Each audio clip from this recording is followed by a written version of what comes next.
Hi, this is Andy from GPS Training. In this short video we're going to look at how we fit the Garmin Carabiner clip onto the spine attachment on the back of a compatible GPS device.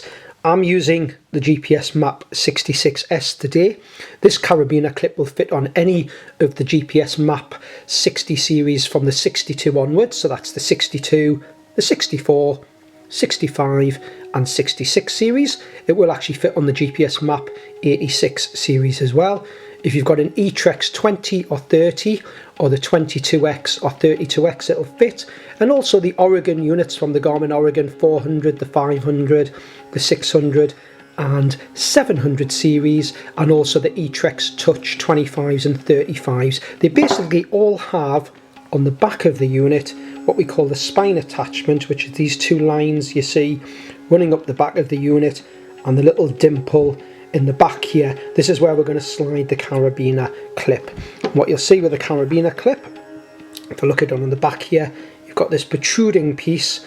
That protruding piece, when we slide it on the back, is actually going to lock into place in this little hollow, this little dimple on the back of the unit. If you've got a unit that takes the AA batteries rather than a built-in battery, just make sure the little metal D-ring is nice and flat so it doesn't get in the way. And then I'm going to simply take the carabiner clip and the actual clip side I'm just going to fold on top of itself. So I've actually got the bit here with the protruding piece of plastic here.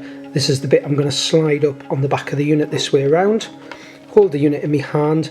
I'm just going to line it up with the slots on the back of the unit, so it's lined up nicely on both sides, and then I simply slide it up the back of the unit, and then when it gets near the end I just push it up at the end and you hear a little click as it locks in place. So this bit that's protruding off the back here is now locked into the dimple, the little hollow in the back of the unit. So just always make sure that it does feel that it's locked in nice and secure. So I'm pulling it towards the bottom of the unit, just making sure that's locked in place.